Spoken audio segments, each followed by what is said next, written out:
Hello there, smooth skins. So, the 2024 Xbox Showcase stream has come and gone, and frankly, it was kind of mid, wasn't it? I am enjoying the much more compact and efficient delivery of June gaming news, though. Much easier to digest than the massive noise that was once E3, and I don't miss E3 nearly as much as I thought I would. How about you? In any case, one of the more exciting announcements as far as my gaming tastes go was we got a date for the first main map expanding update for Fallout 76 called Skyline Valley. And just yesterday I was streaming Fallout 76, I made my own prediction about this announcement, and I called the 20th for the release date for this update. Turns out they're nearly shadow dropping the damn thing just a couple of days after confirming the date today. It'll hit us on June 12th. Well, 13th here on the advanced side of the international date line, living as I do in the bold futuristic land of modern marvels that is Australia. So that's really neat. I've been preparing my newest stream character, Bruce Hammer, for this update for the last couple of weekends worth of streams, planning out a new build and a new camp theme, a whole megillah. But along with this expected announcement, we got a slightly more surprising one. They're going to be letting us play as ghouls. They're going to let us turn our characters into ghouls. This, of course, was a heavily requested feature recently off the back of the Fallout TV show and the fan-favorite character called The Ghoul. All hail Walter Goggins, a fantastically enjoyable character he brought to us. Bit enough thumbs up in the down below for The Ghoul. But the desire to play as a ghoul has been a quieter thing for as long as this game has been around, actually, and there always has been, in the game, a few ghoul-adjacent perk cards for character builds that have to do with radiation immunity and things like that, or even benefits to soaking up radiation. But when this update hits, we can play as actual ghouls. Everything we know about this so far goes like this. For a start, you can't pick a ghoul from the character creator with a new save. You'll only be able to change an existing character into a ghoul after level 50. This choice will be unlocked via a new questline. We don't know anything about that yet. And if you go this route, you'll have some unique benefits to ghoulism. Resistance to radiation, of course, because well, that's what ghouls are all about. They'll even have some special ghoul-specific perk cards being introduced that only apply to ghouls, probably only available to ghouls. So that'll be fun. Always interesting to open up some more kinds of builds and things, especially for a game that's been around for as long as Fallout 76 has now, for 6 years or so. Pretty much every build you can possibly imagine has been explored and refined and mattered to hell and back.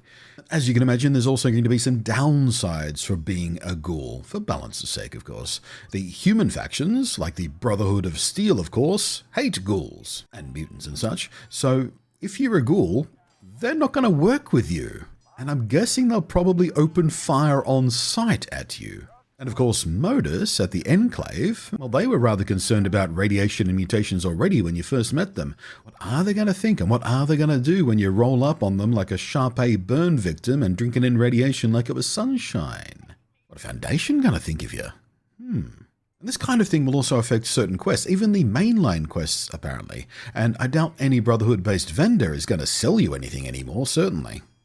Bethesda producer Bill Lacoste has also said in interviews players won't be able to play as Bloodied build, and this is a very popular meta choice for builds right now. Personally, I'm very excited about that because, frankly, I am sick of seeing 80% of players rolling around with Bloodied builds and heavy guns. Gets kind of repetitive after a while. But if you're unfamiliar, a Bloodied build means a player needs to deliberately irradiate themselves to remain and cap themselves at very low HP, which activates a series of low health buffs on their weapons and armor and perk cards. None of it's going to work when you're a ghoul, of course, because you can't take any radiation damage when you're a ghoul.